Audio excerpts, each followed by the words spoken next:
사랑하는 우리 캠코 선교의 지체 여러분, 고난주간과 부활절 잘 보내셨습니까? 저번 주는 저희가 고난주간의 말씀을 함께 나눴고요. 특별히 부활절 말씀은 저희가 나누진 않겠습니다. 다시 오늘 창세기로 돌아가려고 합니다.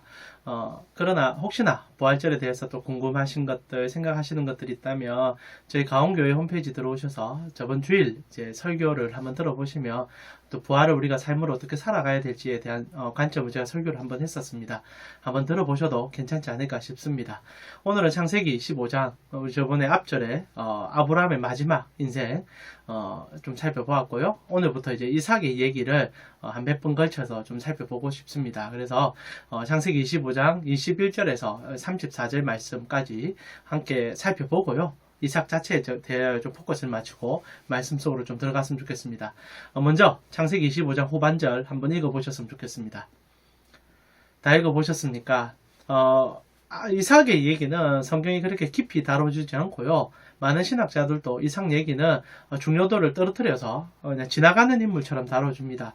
그러나 저는 그렇게 생각하지 않아요. 하나님께서 아브라함이라는 인물과 야곱이라는 인물 사이에 이삭이라는 독특한 한 인물을 브리처처럼 넣어놓은 것은, 물론 이삭이 나중 말년에 야곱을 대하는 모습들을 보면 참 안 됐다라는 생각까지 들 정도로 좀 무너지는 모습도 보이긴 하지만은, 성도로서 하나님 앞에 어떤 복을 누리고 살 수 있는지를 가장 잘 보여주는 바로미터 같은 인물이 이삭이기도 합니다. 이삭은 말씀 그대로 순종하거든요. 그리고 이제 계속 살펴보겠지만 하나님 앞에 정말 큰 복들을 받은 거예요. 여러분, 성경에 장수가 많다 해서 좋은 건 아니라고 생각합니다. 오히려 그가 하나님 앞에 평탄한 삶을 살았기 때문에 그 장수가 그만큼 적어진 걸 수도 있거든요. 그래서 우리는 몇 구절 안 되지만은 이삭이 어떤 삶을 살았는지 좀 살펴보고 하나님 말씀 깊숙이 좀 새겼으면 좋겠어요.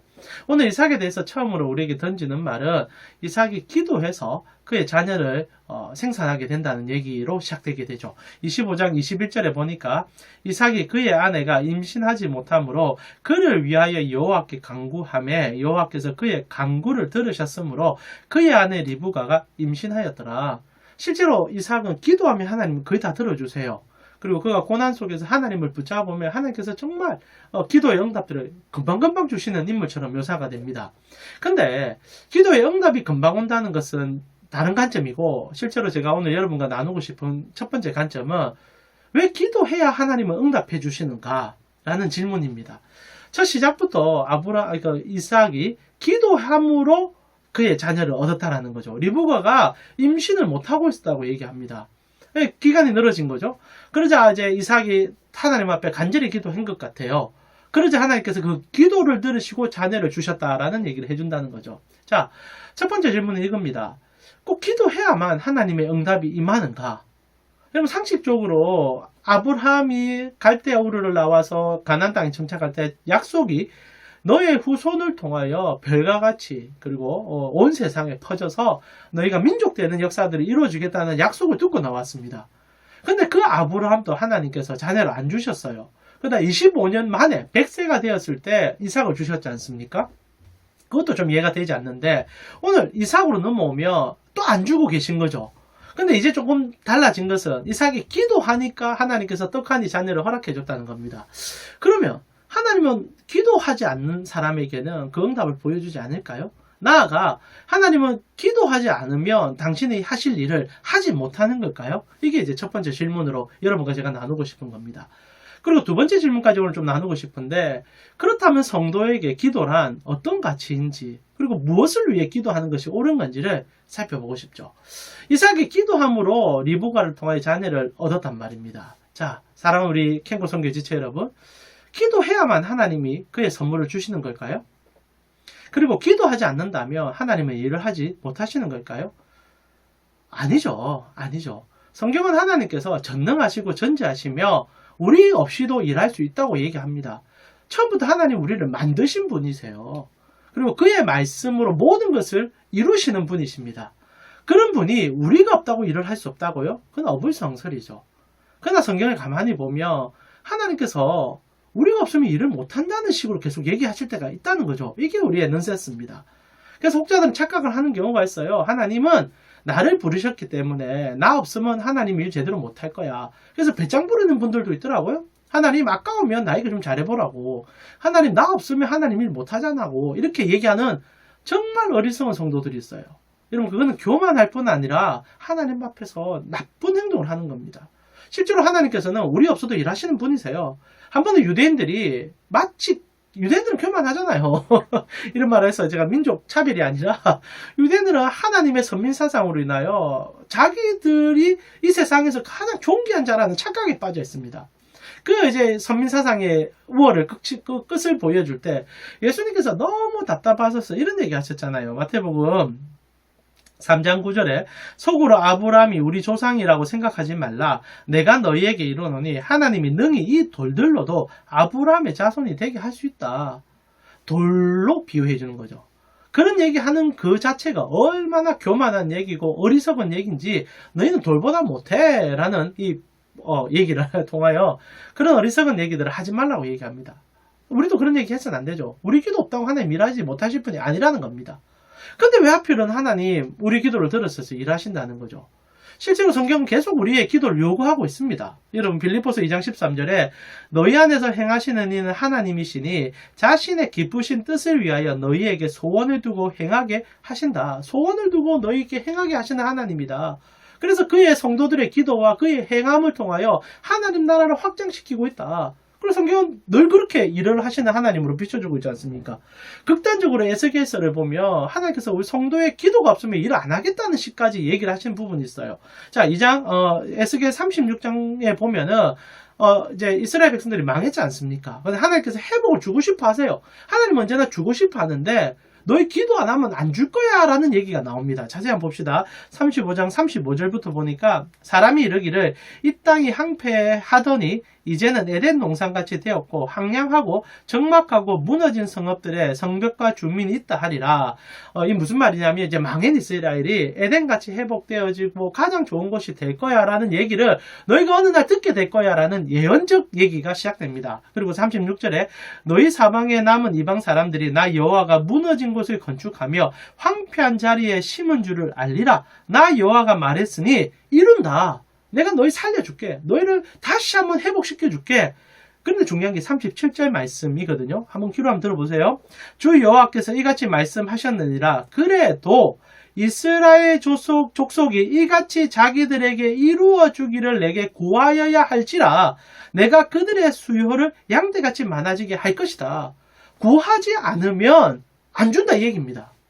너희가 기도 안 하면 나 만들어 놓은 이거 다 줄 수가 없어. 라는 얘기처럼 들리는 본문이지요. 자, 도대체 하나님께서는 왜 성도들에게 기도를 요구하시고 그리고 행동을 요구하시며 그것을 통하여 일하시는 걸까요? 우리는 이율배반적인 얘기를 지금 하고 있는 것 아닙니까? 하나님은 전능하셔서 그의 일을 그분이 하십니다. 근데 그 하실 수 있는 그분이 그 일을 안 하실 뿐 아니라 성도가 기도해야만 행동을 해야만 그거 주겠다라고 얘기하는 하나님을 만나게 되죠. 여러분 히스기야라는 인물이 있지 않습니까? 그가 말년에 생명의 이제 경각을 경험하게 될 때 하나님 앞에 울면서 생명을 늘려달라고 기도한 적이 있습니다. 그때 하나님 앞에 일용도를 좀 해시계를 좀 이렇게 앞으로 뒤로 가게 해달라는 그런 얘기도 하면서 실제로 생명이 연장되는 일이 있죠. 자, 질문해 볼까요? 그럼 하나님께서 오늘 데리고 가야 될 히스기야인데 기도했기 때문에 시간을 연장시켜 준 걸까요? 아니면 처음부터 그는 생명이 연장받을 것이 계획되어 있었던 걸까요? 혼란스러우시죠? 이게 이제 우리의 기도의 신비적인 영역이기도 합니다. 그리고 모순 같은 삶의 영향이기도 하지요. 그러나 한 가지 확실한 것은 여기 있습니다. 여러분 전제로 분명히 가져셔야 되는 것은 하나님은 오늘 이삭의 얘기를 하고 있으니까요. 이삭이 기도 안 한다 해서 그의 자녀를 안 주진 않으실 겁니다. 분명히 주실 분이세요. 근데 하나님께서 원하는 것은 이삭이 어떻게 하든 기도하게 만들어서 주는 그 과정이 있어야 된다는 거죠. 여러분 우리는 언제나 결과 중심적으로 무언가를 받는 데 관심이 있지만 하나님은 주실 것은 주신 분입니다. 그러나 그 주시는 것보다 더 중요한 것은 그 사이의 과정들이라는 거죠. 이삭은 기도해야 되는 인물인 거예요. 기도를 하나님 하도록 시간을 조금 더 길게 만들어 놓은 겁니다. 왜? 그래야 하나님이 무언가를 줄 수 있는 합당함을 얻을 수 있으니까. 여러분 여기에 하나님의 공의에 대한 생각을 좀 해보셔야 합니다. 하나님이 일하지 않는 사람에게 무엇을 주시는 분은 아니세요. 그분도 지금 일하고 계십니다. 하나님은 철저하게 공의로우셔서 모든 것을 하나님의 순리대로 하시는 분이십니다. 그래서 언제나 하나님의 뜻 안에서는 사람이 거짓을 행할 수 없죠. 요식을 행할 수 없죠. 하나님은 공평하시고 정의로우신 분이십니다. 근데 그분께서 성도들에게 무언가를 주고 싶으신 거예요. 언제나 상 주고 싶어하는 하나님이시요 우리 아버지 아닙니까? 근데 상을 줘야 되는데 여러분 아무것도 안 하는데 덥석덥석 준다. 그럼 하나님이 정말 공의로운 분이 될까요? 우리야 당연히 그냥 받고 싶죠. 그러나 생각해 보십시오. 하나님이 왜 기도를 시키는지. 주기 위함입니다. 안 해도 줄 수 있는 분이세요. 들어서 바꿀 수 있는 분입니다. 그런데도 여러분에게 기도할 틈을 만들어내는 이유는 진짜 주고 싶은 마음의 열망 때문이에요. 그래서 합당하게 주시는 거죠. 합당하게 이루시는 거예요. 그래서 여기서 성도들의 아픔과 눈물이 조금은 들어가게 됩니다. 때론 하나님께서 오늘 이 상만 하더라도 안 주고 시간을 조금 더 늘리신 거예요. 왜? 하나님은 주고 싶으셨고 주기로 계획하셨지만 이 사객에 주고 싶은 거죠. 하나님이 그냥 마음껏 주신다. 그럼 그 결국 전부 다 하나님 거예요. 그런데 하나님께서 성도에게 얼마나 큰 은혜를 주시는지 꼭 기억하셔야 됩니다. 여러분이 그 조그만 기도 행위 그리고 신앙적 고백 행위 그 하나를 전부처럼 여기시면서 최고의 상급을 주시는 분 그분이 우리 하나님이시죠. 공의도 이루시면서 그의 사랑도 끝까지 보여주는 하나님이 오늘 성경에 묘사되고 있는 거죠. 기도 물론 성도로서 할 수 있는 가장 최고의 하나님 앞에 나가는 길입니다. 그러나 그 기도라는 것이 여러분이 하는 육체적 노동과 그리고 여러분이 그 투자하는 그 시간적 삶을 생각할 때 기도라는 것은요. 그 무엇보다 쉬운 행동 아닙니까? 물론 기도를 어떻게 평가하느냐에 따라 다르겠지만 근데 그 기도 들으시고 오늘 자녀를 턱하니 준단 말입니다. 하나님이 그것을 보상처럼 준단 말입니다. 그것이 진짜 우리에게 보상인 거죠. 여러분 말할 수 없는 영광인 겁니다. 그래서 하나님께서 성도들에게 기도를 요구하시고 때로는 헌신을 요구하세요. 헌신 없어도 하나님 하실 수 있는데 왜 헌신을 요구하십니까? 더 큰 거 주고 싶어서 더 많은 거 주고 싶어서 여러분과 함께 하고 싶어서 그 모든 행위들을 조금은 늦춰 줌으로 때로는 작은 고난을 통하여 그것을 유도하여 이끄시는 하나님이시라는 거죠. 결론적으로 하나님께서 성도의 기도가 없으면 일할 수 없는가? 아닙니다. 일할 수 있으십니다. 그러나 왜 기도를 시킵니까?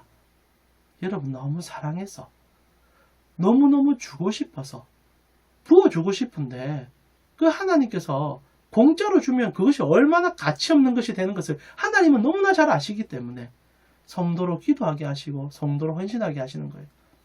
여러분 실제로 우리는 모든 걸 다 받고 시작하는 인물들 아닙니까? 얼마 전 우리가 고난주간 지났는데 그리스도께서 십자가에 못 박히는 그날 성도들에게는 부활과 영생을 공짜로 다 주셨습니다. 그의 독생자를 주신 하나님이세요. 근데 왜 기도하게 만듭니까? 왜 성도로서 교회 생활을 하게 하며 여러분 직장 속에서 헌신하게 하십니까?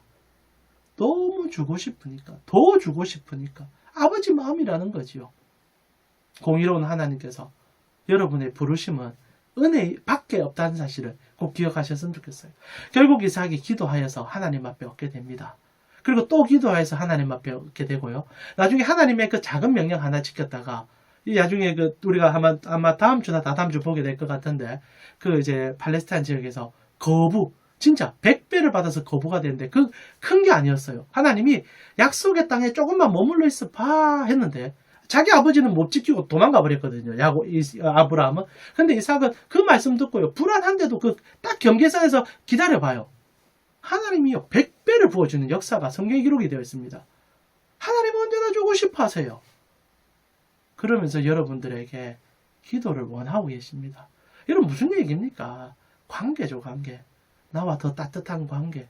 기도로 기적을 이루라는 얘기가 아니라 하나님과 더 가까워져라는 얘기입니다. 여러분 신앙의 행위가 여러분이 뭔가 기적 같은 영웅 같은 행동을 하라는 게 아니라 하나님께 한 발짝 더 나아가라 이 말입니다. 결국 하나님께서 그것을 원하고 계시고 결국 더 깊은 아버지와 자녀의 관계로 이끌어가기 위하여 성도들에게 기도하라, 신앙대로 살아라 얘기하는 거죠. 오늘도 여러분 캠코에서 여러분 자리를 잡아서 신앙하시며 기도하고 계실 것입니다. 기도로 응답받기 위해서 하시는 게 우리의 대부분의 기도겠지만은 하나님은 조금 달라요. 너무 주고 싶으셨고 주실 겁니다. 그런데 왜 기도시키느냐? 그런 기도라도 함을 통하여 하나님과 여러분 사이의 관계가 조금씩 밀접해져서 결국 아버지의 마음을 아는 기도, 그리고 아버지의 뜻을 행하는 그 기도까지 나아가 이 땅에서 하나님의 마음을 풍성하게 누리는 그 자리까지 인도하고자 인도하고 계신다는 사실이죠. 이삭이 기도했습니다. 그리고 하나님은 약속된 자녀를 주셨습니다. 그 은혜가 여러분 삶에 충만하기를 바라봐요. 캠코가, 여러분 안에 있는 그 캠코가 이런 기도의 장이 되어지고 하나님의 일하심을 보여줄 수 있는 놀라운 미셔널이 된 그런 지역이 되었으면 참 좋겠습니다. 오늘도 하나님 말씀 다시 한번 붙잡으시면서 기도하되, 그리고 하나님 앞에 순종하되, 그 아버지께 다가가기 위하여 기도하고 순종하셔서 그 관계가 더욱더 끈끈해져가는, 그래서 이삭같이 하나님의 복을 풍성하게 누릴 수 있는 캠코 선교의 지체 여러분 되기를 기도합니다. 우리 다음 주에 또 놀라운 일들을 이루어가는 이삭의 삶을 살펴보도록 하겠습니다. 한 주간 승리하십시오.